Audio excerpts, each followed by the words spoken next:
मित्रांनो, मुख्यमंत्री ग्रामीण पशुधन उद्योजकता योजना यामध्ये 2 आणखीन नवीन योजनांचा समावेश करण्यात आलेला आहे. काय आहेत त्या योजना?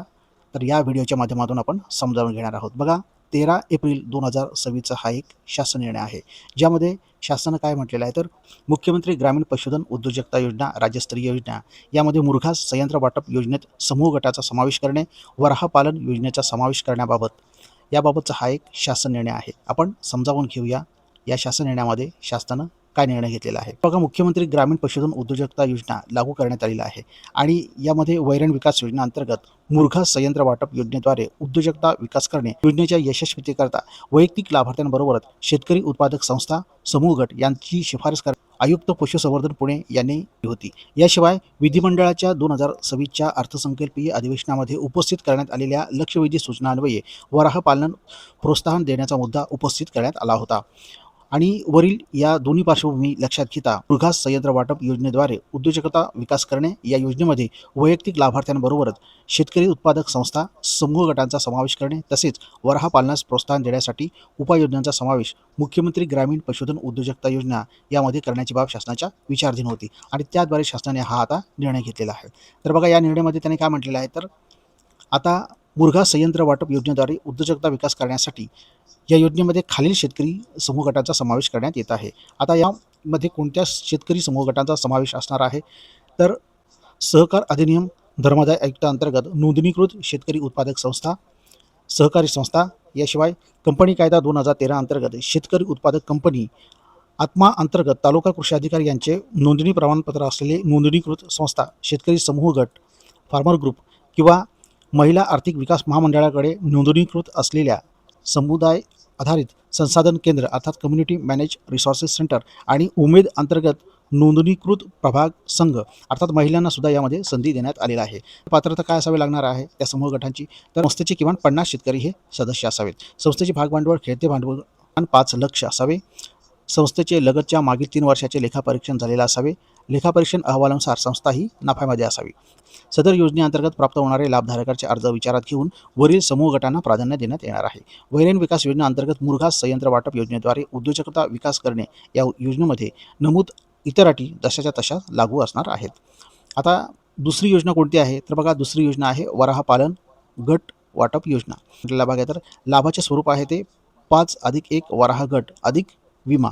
याशिवाय लाभार्थी कसे असणार आहेत, तर सर्व प्रवर्गातील दारिद्र्य रेषेखालील भूमिहीन, अत्यल्प भूधारक, अल्पभूधारक, सुशिक्षित, बेरोजगार, महिला गट हे जे काय आहे ते लाभार्थी असणार आहेत.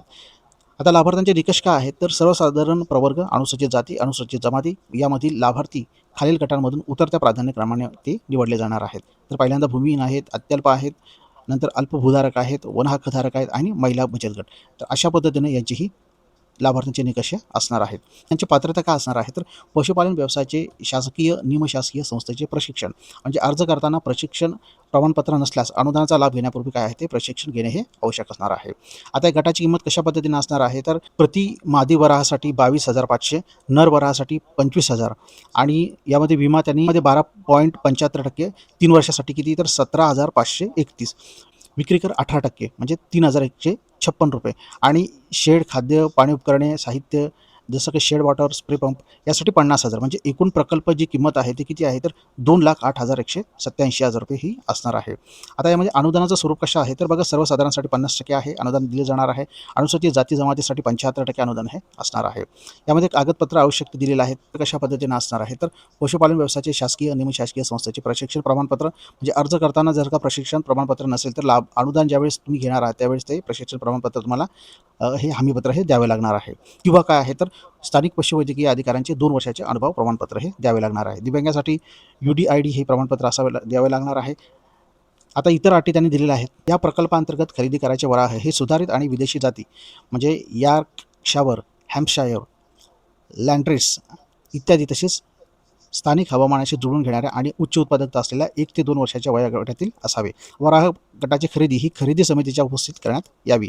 वराह गटाची खरेदी राष्ट्रीय पशुधन क्षेत्रावर उत्पादित झालेल्या वराहातून प्राधान्याने करण्यात यावी. याशिवाय पुढे काय त्याने म्हटलेलं आहे, तर सदर प्रक्षेत्रावर वराह उपलब्ध नसल्यास शासकीय फार्म, खाजगी ब्रीडिंग फार्म्सकडून किंवा खुल्या बाजारातून लाभार्थ्यांच्या पसंतीनुसार वजनानुसार करण्यात यावी. पात्र लाभार्थ्याने त्याची निवड झाल्यानंतर जिल्हा उपायुक्त पशुसंवर्धन दुग्ध व्यवसाय यांनी निवड केलेल्या दिनांकापर्यंत म्हणजेच 1 महिन्याच्या कालावधीमध्ये गठीत समिती समावेश खरेदी करावी. लाभार्थ्यांनी उपरोक्त प्रमाणे विहित केलेल्या यादीत जनावरांची खरेदी न केल्यास अशा लाभार्थ्यांचं नाव मूळ प्रतीक्षा यादीतून शेवटच्या क्रमांकावर ठेवण्यात येऊन पुढील प्रतीक्षाधीन लाभार्थ्यास लाभ देण्यात येणार आहे.